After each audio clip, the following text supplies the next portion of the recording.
They thought it would be a routine sweep, just another quiet afternoon at Rosewood Pines Nursing Home. But when the K-9 unit's German Shepherd, Roxy, began scratching frantically at an old, dust-covered wall in the basement, no one could have predicted what they were about to uncover. What they found behind that wall would change lives and bring a long-buried story roaring back to life, a story that had waited in silence for a decade. It started as part of a community outreach program between the local police department and area nursing homes. Officer Claire Hammond, a veteran handler of the K-9 unit, had brought Roxy for a demonstration meant to lift the residents' spirits. But when Roxy suddenly broke from her controlled path and bolted down a set of rickety stairs behind the kitchen, Claire knew something wasn't right. The staff followed nervously. No one had used the basement in years, and most believed it was just old storage. Roxy pawed at a wall behind a row of unused cabinets. The old plaster cracked under pressure. Claire ran her fingers along the edges, finding a small indentation, barely noticeable. A gentle push revealed a hidden panel. The musty smell of stale air hit them as the door creaked open, revealing a narrow, dim hallway. The group exchanged stunned glances. Inside the hidden room, layers of dust covered everything. A single light bulb dangled from the ceiling, casting a yellow glow over the cluttered space. There were shelves of books, faded drawings, children's toys, and in the far corner, a hospital bed.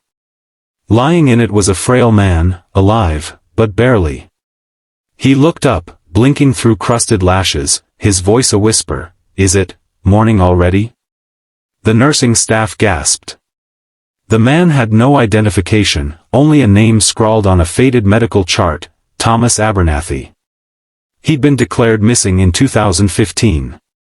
As paramedics rushed in, the staff scrambled for answers. No one on the current team had worked at Rosewood Pines back then. Administration records were vague. The nursing home had changed hands twice in the last decade. Files were lost in the shuffle. But one thing became clear: Thomas hadn't been dead. He had been forgotten. Thomas was taken to the hospital and stabilized. News spread fast. Reporters descended on the small town. Man found after 10 years in hidden room became a national headline. But beyond the sensational story, a deeper mystery unfolded. How had this happened? Who was responsible? Claire couldn't let it go. She visited Thomas as often as her schedule allowed. He was slow to speak at first, weak from years of neglect, but over time, bits of his story emerged. He had suffered a severe stroke in 2015. Back then, the facility was overcrowded and understaffed. Thomas had no family, no visitors. According to his recollection, a fire alarm had gone off one night. Amid the confusion, a staff member had wheeled his bed into the storage basement for safety, and never brought him back. "I remember them saying they'd come right back," Thomas said, his voice trembling. Then, silence. Claire's heart broke with every visit. The injustice, the loneliness, the sheer absurdity of it all, it didn't sit right. She dug into records, filed inquiries, and even met with retired staff members. But the paper trail ended in a tangle of negligence and forgotten names. No one was willing to admit fault. And yet, Thomas didn't carry anger. "I dreamed a lot," he said one day, eyes glassy but warm. "Dreams of sunrises, of walks I never took, of people I never met, until now." That was the day Claire brought Roxy to visit him. The aging dog, now a local hero, gently laid her head on his chest. Thomas wept for the first time. The nursing home faced a full investigation. New laws were proposed to ensure transparency and better record-keeping in long-term care facilities. But perhaps the most profound impact was on the people who came to know Thomas.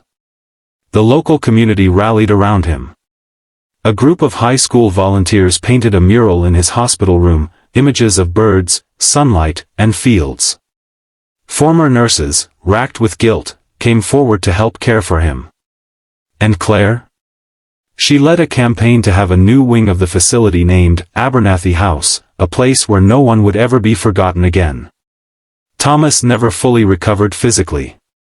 Too much time had passed, and his body bore the scars of isolation. But in his final months, he was surrounded by warmth, music, laughter, and visitors, so many visitors. He passed away peacefully just a year later, holding Claire's hand. His story was turned into a documentary. The room where he was found was preserved as a memorial. And every year, on the anniversary of the discovery, Claire hosts a K9 demonstration at Rosewood Pines, now a symbol of resilience, memory, and justice. In the end, the story wasn't about a hidden room or a lost man, it was about remembrance. About how easy it is to forget those who don't speak loudly, who have no one to speak for them. And how powerful it is when someone, even just one person, decides to care. Because of a dog who scratched at a wall, and a woman who listened, a man who had been lost to the world died remembered. And that made all the difference.